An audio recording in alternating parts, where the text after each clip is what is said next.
미국에서 1920년대를 지칭할 때 쓰는 말이 있어요. Roaring Twenties란 말을 쓰는데 roar가 이제 으르렁거린다는 뜻이잖아요. 그래서 보통 한국말로는 이제 광란의 20년대 이렇게 번역을 하는데요.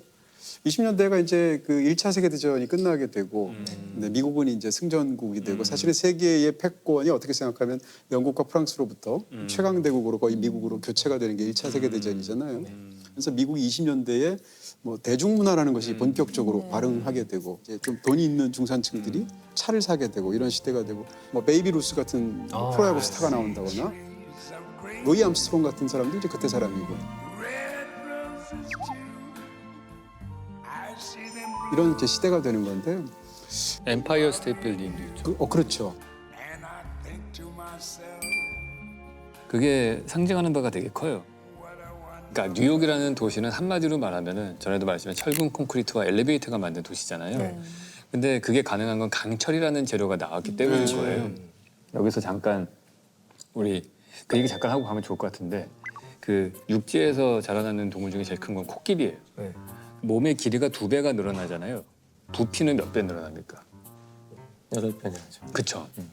근데 뼈의 단면적은 몇 배 늘어나요? 4배. 그쵸. 그러니까 아니 어제 뭐 말을 맞췄어? 너무 간단한 얘기죠. 물리학자한테 이런 걸 보면 모욕이죠, 모욕. 1 더하기 1은 뭐예요? 이런 질문인데. 되게 모범생처럼 계속 답변해 주시고. 그래서 이 무슨 얘기냐면은 네. 몸집은 8배인데 뼈의 단면은 4배가 늘어나잖아요. 뼈가 안 부러지려면은 밀도가 늘어나야 되는 거예요. 그래서 동물의 몸집이 커질수록 뼈가 단단해진단 말이에요. 네. 점점 빌딩이 커질 때 코끼리처럼 몸집이 커지는데 그게 안 부러지려면은 재료의 강도가 세져야 돼요. 근데 수천 년 동안 인류가 구할 수 있었던 최고의 강도는 뭐냐? 돌이었잖아요. 네. 그래서 돌을 통해서 피라미드도 짓고 성당도 만들고 했어요. 근데 그게 강철로 딱 바뀌면은 스케일이 확 달라지는 거예요. 그래서 강철이 대량 생산이 가능했기 때문에 갑자기 코끼리만한 몸집의 고층 건물이 나올 수 있는 거예요. 그 엠파이어 스테이트 빌딩이 지어질 때 강철 H형강을 피츠버그에서 만들어요. 근데 피츠버그에서 만들어서 철도를 연결해가지고 맨하탄까지 와서 이걸 세우는 거예요. 근데 그게 하루 만에 왔대요. 피츠버그 제철소에서 만들어진 그 뜨거운 H형강이 와서 설치가 될 때는 아직까지도 따뜻할 정도였다. 그러니까 그 정도로 이 미국이라는 나라가 물류가 완전히 안착이 됐다는 얘기인 거예요. 철강 산업과 물류 산업과 건설 산업이라는 세 개의 산업의 시스템이 이제 한 박자로 돌아가기 시작을 했다는 거죠. 그래서 엄청나게 빨리 올라가요, 엠파이어 스테이트 빌딩이. 근데 이게 뭘 뜻하냐면은 그런 고층, 초고층 건물이 하나 만들어졌다는 거는 그 사회의 시스템이 얼마나 효율적이고 합리적으로 돌아가는가를 보여주는 단적인 사례인 거예요. 인간이 하는 것 중에 사실 가장 많은 돈이 들어가는 일 중에 하나가 건축이거든요. 그래서 그 건축물 하나를 분해를 해서 보면은 그 모든 사회 현상과 이런 뭐 경제적인 것들, 정치적인 것들 뭐 이런 것들이 다 스펙트럼들이 이렇게 분석돼서 보이거든요. 그래서 우리가 여행 가면 건축물을 봐야 된다. 그래서 건축물을 봐도 경제 공황이 언제 올지를 예측하는 것도 있잖아요. 초고층 건물이 완성되면은 항상 경제 공황이 와요. 왜요?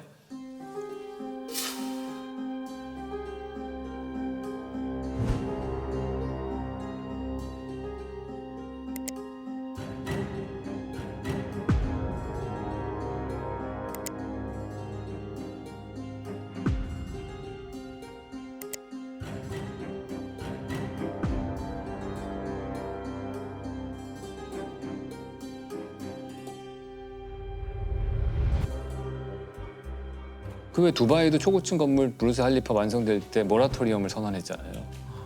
그러니까 왜 그러냐면은 초고층 건물이 승인이 되고 지어지려면은 돈이 많이 풀렸다는 얘기거든요. 네.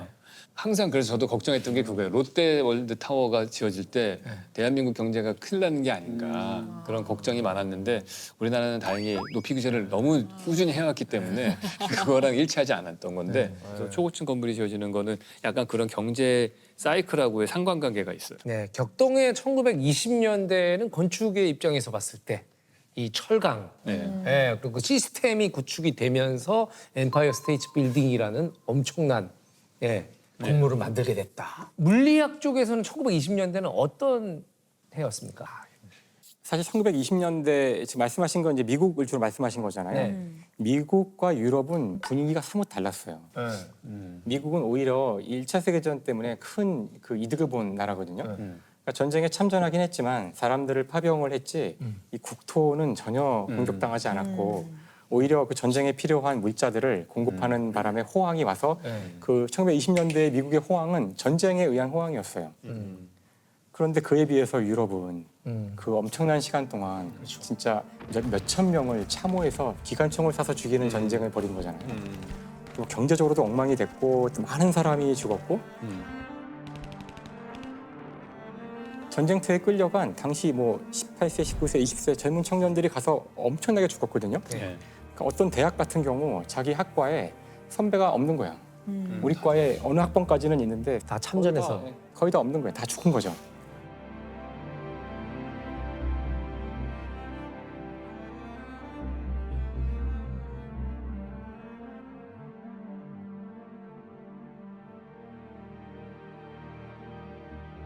그러니까 무슨 뜻이냐면 그 당시 사람들이 느꼈던 어떤 전쟁의 참혹함, 이 문명에 대한 뭔가 환멸 그런 것들이 당시 새로운 사상들을 만들어내요. 그러니까 이제 인간의 이성이 옳고 합리적으로 인간을 생각하고 이런 거에 대한 의심이 생긴 거죠. 그래서 이제 그 초현실주의 같은 그러니까 그 이성을 배제한 뜻도 의미도 없는 그런 그림, 꿈을 그린다는 말이 나올 정도로 그런 사조가 나오기도 하고 아예 미술을 배격하는 운동도 시작되고 그런 변혁을 겪게 되는데 그 비슷한 일이 이제 물리학에서도 벌어져요. 그러니까 물리학에서는 전쟁이 시작되기 전 원자라는 것의 정체를 처음으로 조금씩 알아가던 시기였어요. 우리가 알고 있던 기존의 물리학으로는 도저히 설명할 수 없는 말도 안 되는 그런 제안들과 이론들이 나오고 있는 와중에 전쟁이 시작돼요. 그래서 이제 전쟁이 끝났는데 이제 다시 그 연구를 이어서 해야 되잖아요. 네. 그런데 이제는 그 새로운 연구를 하게 될 그 20대의 젊은이들은 이 세상에 대해서 사뭇 다른 뷰를 갖고 있는 거죠. 염세적으로. 그렇죠. 기성세대에 대한 일단 기본적으로 환멸. 이 기성세대가 한 게 뭐겠어? 기성세대는 전쟁이나 일으켜서 우리 선배들도 어디 갔어? 다 참호에서 죽었잖아요. 그러니까 이들이 역사상 최초로 뉴턴 역학이 틀린 게 아닐까? 이런 생각들을 할 수 있었다고 저는 생각해요. 그래서 그 영화에 나왔던 하이젠베르크.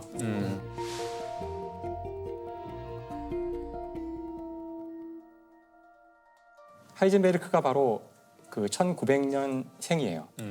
1900년생이란 뜻은 전쟁터 끌려가는 해에 전쟁이 끝난 거야.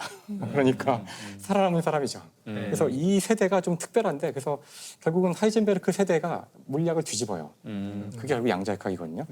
양자역학의 혁명이 1925년에 일어나고 이 혁명을 일으킨 사람들은 20대예요.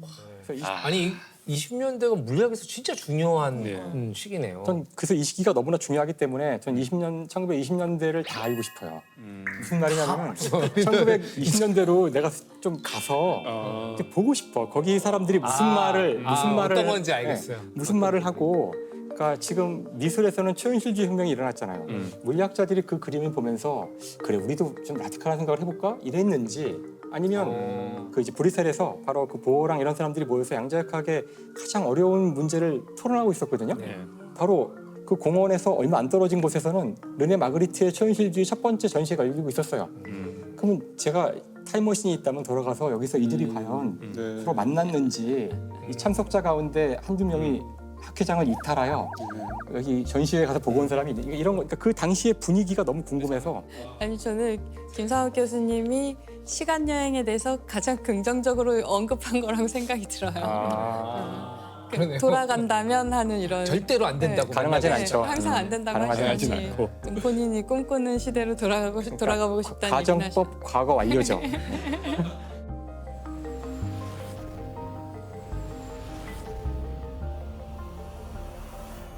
사실 1920년대는 영화 역사상 가장 중요한 변화가 있었던 시대이기도 해요. 영화 역사상에 여러 가지 어떤 점프의 순간들이 있어요. 뭐 예를 들면 흑백에서 컬러가 된다든지 수많은 아날로그에서 디지털이 된다든가. 가장 큰 변화는 1927년도에 있었거든요. 바로 무성 영화에서 발성 영화로 넘어가게 됩니다.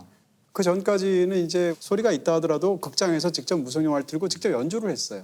그렇게 해서 이제 들려주는 방식이었는데 이 소리를 들려줄 수 있게 되었고 1927년도에 재즈싱어라는 영화가 나와서 한번 생각해 보세요. 영화를 한 번도 보면서 소리를 들어본 적이 없는 관객이 갑자기 화면에 나오는 사람이 말을 해요. 엄청나겠죠. 쇼크지. 근데 그 처음 나온 대사가 엄청 많은 걸 내포하지 않나요?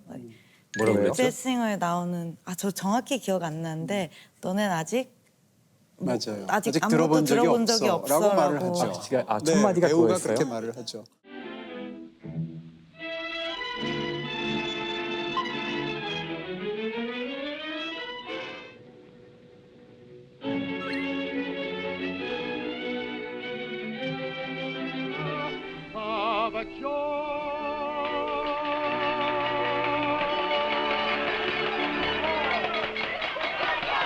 Wait a minute.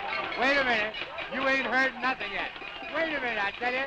You ain't heard nothing. You want to hear Toot Toot Tootsie? All right. Hold on. Hold on. 이 사실은 사실 영화에서 엄청나는 많은 것들을 바꾸게 되는데 네요. 그랬을 때 생겨나는 수많은 여러 가지 인기 있는 장르들이죠. 대표적으로 갱스터, 총소리가 들리니까. 두 번째 뮤지컬, 노래를 할 수 있잖아요. 또 한 가지는 로맨틱 코미디입니다. 그때는 이제 로맨틱 코미디라는 말을 안 쓰고 스크루볼 코미디라는 건데 스크루볼이 이제 속사포라는 뜻인데요. 그러니까 남녀가 나와서 서로가 이제 티격태격하면서 말로 막 장난을 치는데 이전에는 무성 영화 시대는 자막으로 말을 처리하기 때문에 스크루볼이 불가능하죠. 그런데 이제는 말을 쏟을 수 있기 때문에 굉장히 유행하게 되고 이게 이제 오늘날 로맨틱 코미디가 되는 거거든요. 이렇게 본다면 20년대가 사실은 영화의 역사에서도 굉장히 중요하고요. 그렇게 얘기할 수 있겠네요. 굉장히 큰 변화가 있던 시기였네요. 그렇죠. 네. 천문학에서는 20년대에 되게 중요한 사건이 하나 생기는데 지금의 우리 우주가 어떤 식으로 존재하는가에 대한 기존의 관념을 바꾸는 일이 있었는데 에드윈 허블이라는 사람이 이제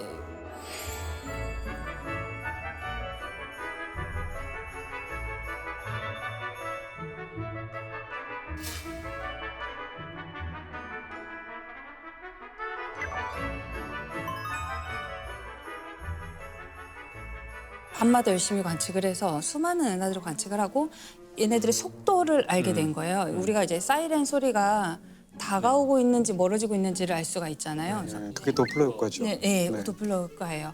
빛의 경우에도 똑같단 말이에요.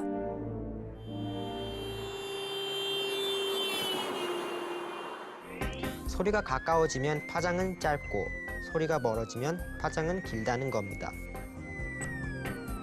빛도 마찬가지입니다. 우리에게 다가오는 빛은 파장이 짧고 푸르고 멀어지는 빛은 파장이 길고 굵습니다.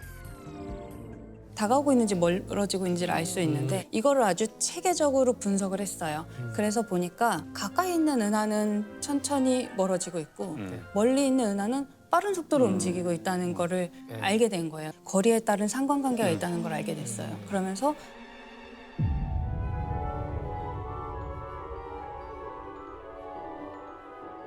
그 전까지만 해도 정적인 우주였거든요. 뭐가 여기서 생기면 이쪽에서는 없어져야 되고 우리는 우주는 유지되고 있어, 이 형태를. 이게 이제 그간의 관념이었는데 그게 아니라 우리가 멀어지고 있는 거예요. 그래서 점점 멀어지고 있고 팽창하고 있는 우주에 대한 관념을 그때 이제 알게 되는 그런 사건이 그게 20년대 말에 있는 거예요. 근데 아까 사실은 김상학 교수님 얘기하실 때 그걸 계속 생각을 했는데 어떤 시대가 큰 변화를 맞고 있을 때 그 세대에는 기성 세대가 알려줬던 관념이 아닌 새로운 개념을 자꾸 생각해보고 떠올려보고 그거 아닐 수도 있는데 난 다르게 볼 수 있는데 그런 시각을 갖게 되는 것 같아요. 그래서 그런 변화의 시기가 그때가 아니었나. 아니 뭐 정리해 보자면 사실은 그냥 억지로 지어내시는 거라고 되게 생각할 수도 있어요. 20년대가 하니까 우리 쪽에서도 되게 중요한 해라고 얘기해야지. 뭐 이렇게 할 수도 있는데 지금 박사님들 말씀을 들어보니까 이게 우연이 아니다. 이런 일을 할 수 있었던 것은 단지 이 물리학만이 아니라 당시엔 사실 수많은 새로운 사조들이 만들어져서 사실 유럽은 그때 정말 철학의 어떤 새로운 그 탐색을 하던 시기고 정치적으로도 러시아 혁명이 일어난 다음에 우리가 갖고 있는 이 체제가 옳은가? 공산주의가 더 옳은 게 아닌가? 이런 사상의 혼란도 있을 때잖아요. 그때 물리학 역사상 가장 그 급진적인 혁명이 일어난 시기예요. 25년부터 27년까지 양자혁명이 일어나서 27년에 마무리가 되는데 그것이 마무리가 됐던 이 혁명이 일어난 중심지가 괴팅켄이었고 바로 그 순간에 그 자리에 오펜하이머가 있었어요.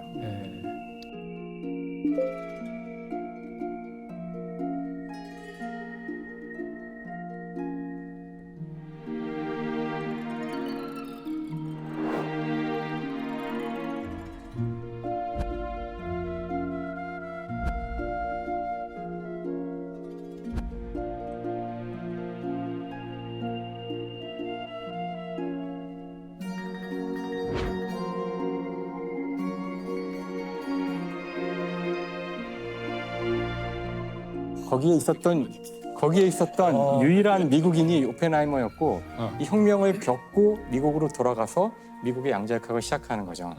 그래서 그런 사람이기 때문에 결국은 이 사람이 맨하탄 프로젝트를 이끌어갈 수 있었다고 생각해요. 근데 저는 그 분위기가 궁금하시다면은 그거는 지금의 영화. 대한민국을 보시면 된다고 봐요. 지금의 대한민국. 지금의 대한민국이 1920년대의 그런 도시와 비슷하다고 저는 봐요. 네.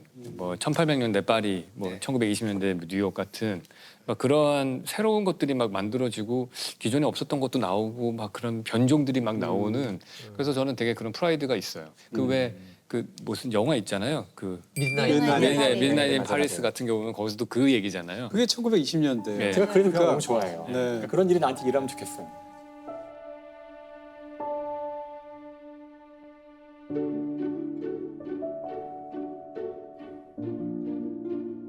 Scott Fitzgerald. And who are you, old sport? Gil. Hemingway. Hemingway? I came here to study with Coco Chanel. 현재 그런 거를 현재 살고 있는 걸 살고 모르고 있다고요? 과거를 동경하는 사람 얘기잖아요. 그렇죠. 그러니까 이것도 전 똑같다고 봐요. 우리가 지금 살고 있는 그게 뭐 서울이 됐건 부산이 됐건 뭐 대한민국이라는 그 나라 자체가 전 세계에서 정말 가장 역동성 있는 데 중에 하나고 우리가 만들어내는 거가 어떻게 전 세계인들의 이목을 끈 적이 별로 없었잖아요 지금까지. 근데 그거를 하고 있는 때이기 때문에 지금이 오히려 그 중심의 주인공으로 계신 거라고 생각해요. 바로 이 자리가 바로 그 그런 거예요 이 자리가. 이야기를 나누는 자리구나.